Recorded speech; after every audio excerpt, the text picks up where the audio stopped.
오늘 이 아침 우리에게 주시는 하나님의 말씀, 구약성경 민수기 15장 27절로부터 31절의 말씀이 되겠습니다.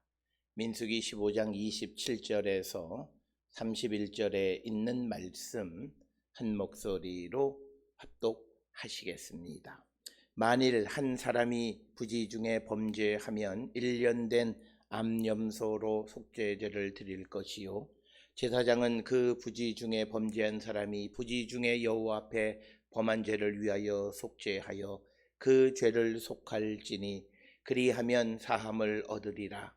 이스라엘 자손 중 본토 소생이든지 그들 중에 거류하는 타국인이든지 누구든 부지 중에 범죄한 자는 자에 대한 법이 동일하거니와 본토인이든 타국인이든 고의로 무엇을 범하면 누구나 여호와를 비방하는 자니 그의 백성 중에서 끊어질 것이라.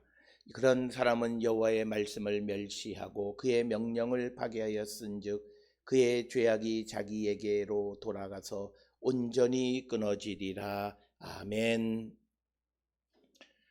오늘 우리가 함께 읽은 민수기 15장 27절로부터 31절에 있는 말씀은 우리가 앞에서 보았던 것처럼 이스라엘 백성들이 하나님 앞에 범죄했을 때, 그때 온 회중이 하나님 앞에 범죄했을 때 그들이 죄를 속하는 속죄제를 여호와께 드려야 된다, 이렇게 말씀을 22절로부터 26절까지 보았고, 오늘 주시는 본문 27절로부터 31절에서는 이제 개인이 여호와 앞에 범죄했을 때 마찬가지로 그 죄를 우리가 하나님 앞에 자복하고 그래서 속죄함을 받고 속죄제를 드리는 자가 되어야 한다라고 하는 것을 우리에게 가르쳐 주시는 말씀이고, 특별히 오늘 주시는 15장 27절로부터 31절에 있는 말씀을 조금 우리가 자세하게 우리가 읽을 필요가 있습니다. 특별히 오늘 주시는 본문의 27절로부터 31절에서는 사함을 받는 죄와 사함을 받지 못하는 죄 두 가지를 나누어서 설명을 하고 있습니다. 특별히 오늘 주시는 본문 27절, 28절에 강조하고 있는 것은 부지 중에 범죄하면 이겁니다. 부지 중에 범죄했다라고 하는 말은 의도 없이 알지 못하고 지은 죄를 말하는 겁니다. 그러나 우리가 이어지는 30절에 있는 말씀, 31절 두 절에 있는 말씀에 보면 본토인이든 타국인이든 고의로 무엇을 범하면 누구나 여호와를 비방하는 자니 그의 백성 중에서 끊어질 것이다, 이렇게 이야기하고, 그리고 31절에 그런 사람은 여호와의 말씀을 멸시하고 그의 명령을 파괴하였은즉 그의 죄악이 자기에게로 돌아가서 온전히 끊어지리라. 그래서 오늘 주시는 본문에서 고의로 지은 죄와 부지 중에 지은 죄에 대해서 구별해서 부지 중에 범죄한 것에 대해서는 용서를 받을 수 있지만, 그러나 고의로 범죄한 것에 대해서는 용서받지 못한다라고 하는 것을 우리에게 분명히 가르쳐주는 말씀입니다. 그러면 여기에서 고의로라고 하는 말의 의미가 무엇인가라고 하는 것을 우리가 한 번쯤 살펴보아야 합니다. 고의로 무엇을 범하면, 이 말은 직역하면 손을 높이 들면, 사람이 손을 드는 행위는 이것은 이 의도해야만 손을 들 수 있는 거지 손이 자동으로 로봇처럼 올라가는 것은 아니다. 그래서 오늘 우리가 읽은 30절에 고의로 무엇을 범하면 이렇게 번역이 되어 있는 것을 우리가 문자적으로 직역을 하게 되면 그가 손을 높이 들면 이런 뜻이고, 손을 든다라고 하는 것은 그가 의도해야만 할 수 있는 것이고, 그래서 그것을 고의로라고 이렇게 번역을 했습니다. 그래서 히브리어 원문에 타세 베야드 라마, 그러니까 의도해서 그의 손을 높이 드는 것, 그렇게 되어졌을 때 그는 백성 중에서 끊어진다라고 하는 거죠. 그러면 의도한 죄라고 하는 것이 갖는 의미는 뭐냐라고 하는 거예요. 이것은 뭐냐면 하나님의 뜻을 알고도 행하지 않는 것을 의미하는 겁니다. 그러니까 우리가 흔하게 말하는 것처럼 내가 하나님 또는 성경에서 무엇을 말씀하시는 줄 알지만 그러나 내가 그것을 알면서도 범하고 그것을 지키지 못하는 자는 사실은 그건 용서받지 못한다라고 하는 겁니다. 이것은 또 뭐 신약으로 가면 좀 달라질 것으로 생각하는데 우리가 잘 아는 누가복음 23장 34절에서 예수님께서도 자기를 이제 죽이는 그 병사들을 위해서 기도하실 때 예수께서 이르시되 아버지 저들을 사하여 주옵소서. 왜 그러냐면 자기들이 하는 것을 알지 못함이니이다. 그래서 우리가 신구약 성경에서는 알지 못하고 짓는 범죄함에 대해서 그것을 깨닫고 우리가 속죄하면 그 죄는 용서하지만 그러나 하나님의 뜻이 무엇인지를 알고도 그것을 지키지 않는 것은 의도하는 범죄라고 하는 것이고 그것은 결국은 그가 하나님의 말씀을 멸시하는 것과 같다. 이 말은 하나님께서 지금 이 본문에서 모세를 통해서 이스라엘 백성들에게 주신 그 말씀을 알고도 듣고도 그대로 행하지 않는다라고 하는 것은 결국은 여호와의 말씀을 멸시하고 31절에 그의 명령을 파괴하는 자와 똑같다라고 하는 거예요. 그랬을 때 그는 그 죄악이 자기에게로 돌아간다라고 하는 거죠. 이것은 우리가 또 신약에서 보면 우리가 성령을 멸시하는 죄는 용서받지 못한다라고 하는 그 말은 바로 예수 그리스도와 하나님을 그가 인정하지 않는 거지.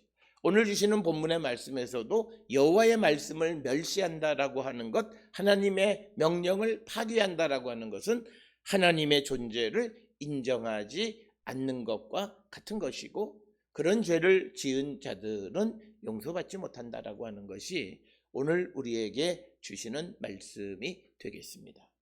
따라서 오늘 우리가 주시는 이 본문의 말씀을 통해서 우리가 하나님의 뜻이 무엇인지를 예수께서 우리에게 복음을 통해서 주시는 그 뜻이 무엇인지를 알면서도 우리가 그것을 행하지 않는 것은 오늘 우리에게 주시는 30절에서 말하는 고의로 무엇을 범하는 것과 같고 고의로 무엇을 범하는 자는 용서받는 것이 아니라 여호와를 비방한 자와 같기 때문에 백성 중에서 끊어지게 될 것이다.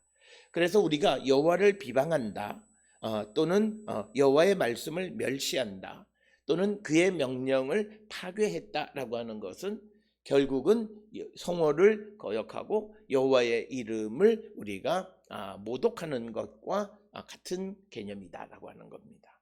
그런 자들에 대해서 용서받지 못한다라고 하는 것입니다. 그러나 이에 반해서 용서받는 것은 27절에 나와 있는 것처럼 부지 중에 알지 못하는 중에 그가 무엇을 범하게 되면 1년 된 암염소로 속죄제를 드리도록 이렇게 기록이 되어 있습니다.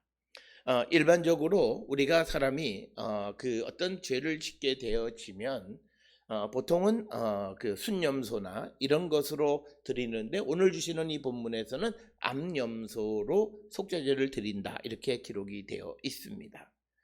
그런데 이 암염소는 순염소에 비해서 가격적인 면에서 더 비싸게 거래가 됐다라고 하는 것은 그 가치가 더 소중하게 여겨졌다. 그래서 오늘 주시는 본문에서 개인이 알지 못할지라도 그 죄를 짓게 되어지면 그 죄를 자복하고 속죄제를 드려서 죄 사함을 받는 자가 되어야 한다라고 하는 겁니다. 그러면서 28절에 그 절차를 설명하는데 제사장은 그 부지 중에 범죄한 사람이 부지 중에 여호와 앞에 범한 죄를 위하여 속죄한다라고 하는 거죠. 그러니까 앞에서 보았던 30절 31절에 있는 고의로 지은 죄에 대한 것이 아니라 그가 알지 못하고 지은 죄 부지 중에 여호와 앞에 범한 죄를 위해서 속죄하고 그 죄를 속하게 되면 그러하면 사함을 얻게 될 것이다 라고 하는 것입니다.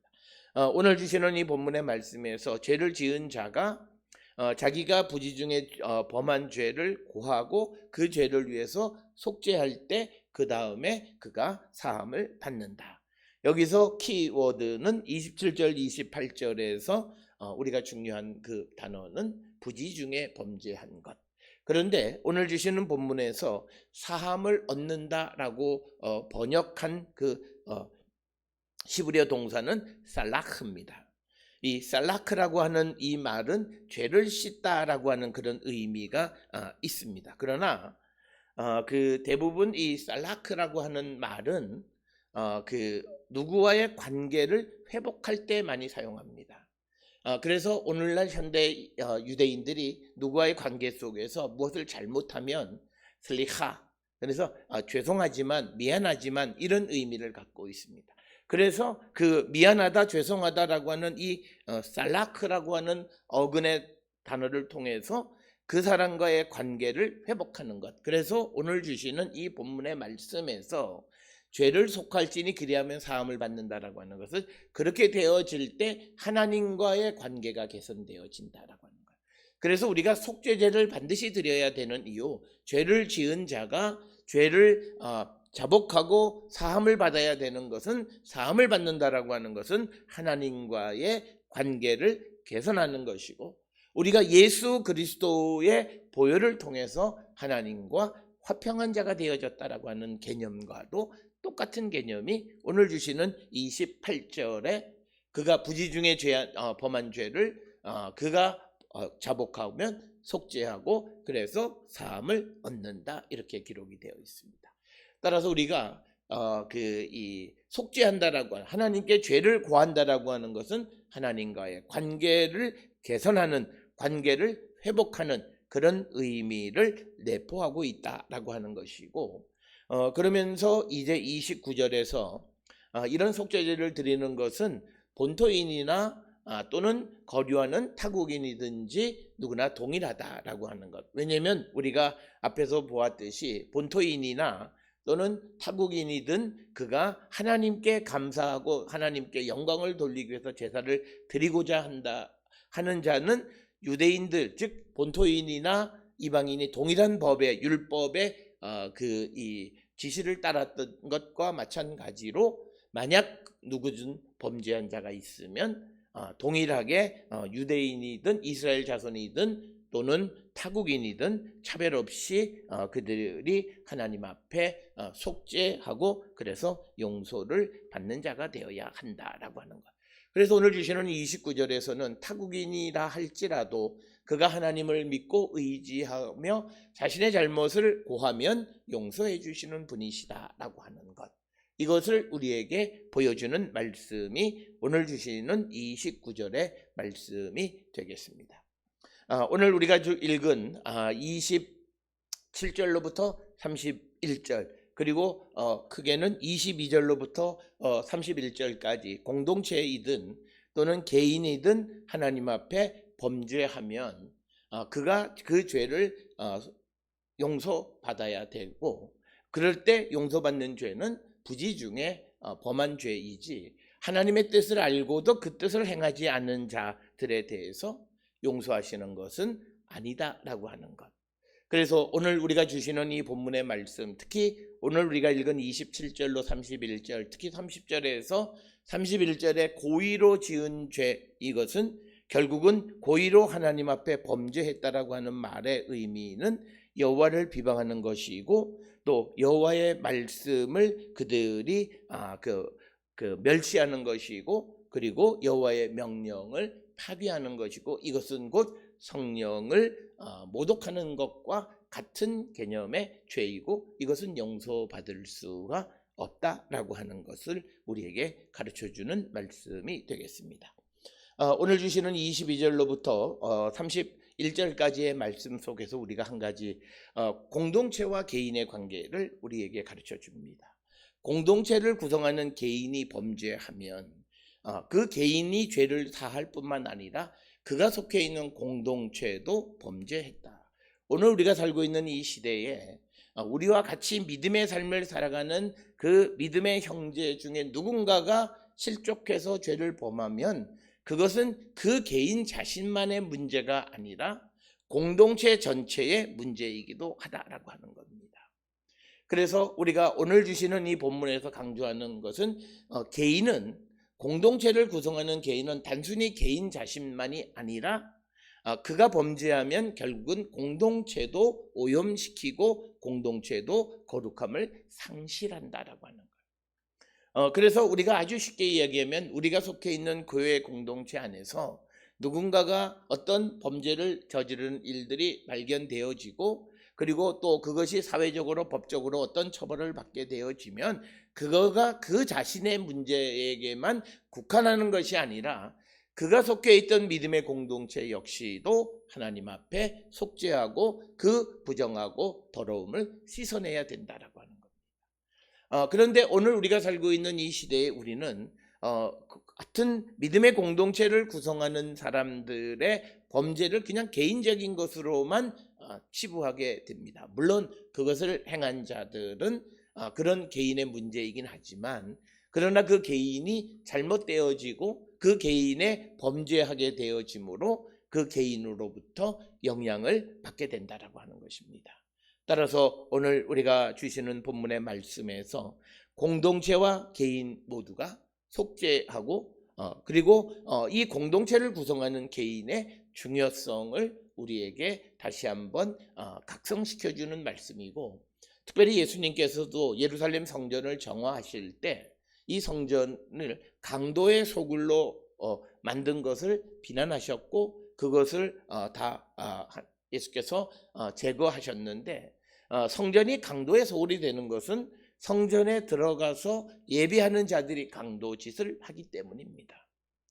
그렇게 되면 그 공동체 전체가 강도의 소굴로 되어지는 것과 마찬가지로, 공동체가 어떤 잘못을 행하는 것은 공동체를 구성하는 그 구성원들의 범죄함으로 말미암아 공동체도 오염이 됐고, 그래서 우리가 공동체뿐만 아니라 개인 모두가 자신의 죄를 자복하고 하나님과의 관계가 다시금 정립해야 된다. 우리가 사함을 받는다라고 하는 말 앞에서 말씀드렸던 살라크라고 하는 동사가 갖는 것이 단순히 죄를 씻는다라고 하는 의미를 넘어서 하나님과의 관계를 회복한다면, 이 공동체 안에 부정한 사람들, 범죄인들이 속해 있을 때 이 공동체는 하나님과 관계가 원만하지 않다라고 하는 거죠. 이 관계를 원만하려면 이 공동체의 죄를 우리가 씻어내야 된다라고 하는 겁니다. 따라서 우리가 이 땅을 살아가는 데 있어서 개인의 구원 못지않게 사회 구원도 중요한 것은 바로 이 사회가 개인에게 영향을 주고 또 개인이 사회에 영향을 주기 때문에 공동체와 개인과 공동체 모두가 우리가 하나님 말씀 안에 살아가는 그런 믿음의 사람들이 되어야 한다라고 하는 것입니다. 따라서 오늘 주시는 이 본문의 말씀, 특히 민수기 15장은 이스라엘 백성들이 이제 하나님이 인도하시는 가나안 땅에 들어가서 제사를 드리라고 말씀하신 후에 만약에 공동체나 개인이 하나님 앞에 범죄하게 됐을 때 그 죄를 속함을 받으라, 하나님과의 관계를 개선하고 회복하라고 하는 말씀을 우리에게 주시는 겁니다. 따라서 우리가 하나님과 관계가 확실하게 정립되지 않은, 하나님과의 관계가 회복되지 않은 사람들이 하는 제사나 예배나 기도나 모든 것이 하늘에 상달되기는 어렵다라고 하는 것을 우리에게 가르쳐주는 말씀이 되겠습니다. 따라서 우리가 이 땅을 살아가는 데 있어서 가장 중요한 것은 범죄하지 않는 것이 가장 중요하지만, 그러나 우리가 자기가 모르는 사이에 범죄하게 되어졌을 때는 그것을 자복하는 자가 되어야 하고, 우리가 하나님의 뜻을 알고도 그 뜻을 고의로 우리가 거역하게 되면 이것은 마치 하나님을 멸시하는 것과 같은 것이고, 또 하나님의 명령을 그가 멸시하고 하나님을 비방하는 것과 같다라고 하는 겁니다. 그렇게 되어지면 그는 백성 중에서 끊어지게 될 것이다 라고 하는 겁니다. 따라서 오늘 주시는 본문을 통해서 우리가 여호와를 모욕하거나 또는 여호와의 말씀을 우리가 멸시하거나 또는 여호와의 명령을 파괴함으로 말미암아 우리가 용서받지 못하는 자가 되어서는 안 된다. 따라서 오늘을 살아가는 우리들의 믿음이 하나님의 존재 자체에 대해서 얼마나 내가 그 하나님을 경외하고 하나님을 인정하고 살아가는가라고 하는 것을 우리는 한 번쯤 성찰하는 자들이 되어야 할 줄 믿습니다. 많은 사람들은 우리가 세상을 살아가는 데 있어서 그 하나님의 말씀을 알고도 그가 그 말씀을 지키지 않는 것을 우리는 봅니다. 그래서 우리가 잘 아는 것처럼 히브리서 6장에도 보면 한번 은혜를 맛본 후에, 즉 하나님의 뜻이 무엇인지를 알고도 그 뜻대로 행하지 않는 자들은 다시 회개할 기회를 얻지 못한다라고 하는 말씀도 오늘 주시는 27절에서 31절, 특히 31절에 고의로 무엇을 범하는 것과 마찬가지의 개념이다. 그래서 우리가 하나님의 말씀을 듣지 않는 것, 하나님의 말씀대로 살지 않는 것은 결국은 하나님을 모욕하는 거고 하나님의 말씀을 멸시하고 하나님의 명령을 파괴하는 하나님 존재를 인정하지 않는 것과 같고, 그런 자들은 백성 중에서 끊어질 것이다. 따라서 오늘 우리가 주시는 이 말씀을 통해서 단지 과거에 있었던 이스라엘 백성들에게 주시는 말씀이 아니라 오늘을 살아가는 우리들에게 주시는 하나님의 말씀으로서 내가 하나님의 말씀 안에 살아가고 있는가, 내가 알면서도 범죄하는 삶을 살고 있지는 않는가 우리가 돌아보면서 우리가 주의 성령에게 간구하고 도움을 요청해야 되는 것은 무엇보다도 우리가 하나님의 말씀과 주의 뜻 안에 살아갈 수 있는 자가 되기 위해서 기도하고 그런 도움을 구하며 살아가는 성도들이 되어야 함을 우리에게 가르쳐주는 말씀이 되겠습니다. 오늘 주시는 27절로부터 31절에 주시는 이 말씀 중에서 고의로 무엇을 범하는 자는 용서받는 것이 아니라 그들은 결국은 백성 중에서 끊어지는 자가 될 것이다 라고 하는 이 말씀, 우리가 심각한 말씀으로 받아들이는 자들이 되어야 하겠고, 우리는 무엇보다도 하나님의 말씀, 하나님의 명령, 이것을 지키며 살아가는 그런 성도가 되어야 하고, 그럴 때 우리가 하나님의 용서, 자비와 긍휼을 얻는 자가 되어질 수 있음을 강조하는 말씀이 되겠습니다. 오늘 주시는 본문을 통해 우리의 믿음을 돌아보면서 무엇보다도 우리가 하나님의 말씀과 주님의 뜻을 이루며 살아가기를 기도하고 성령의 도우심 가운데에서 온전히 주의 말씀대로 살아가는 거룩한 백성들이 다 될 수 있기를 주의 이름으로 축원합니다.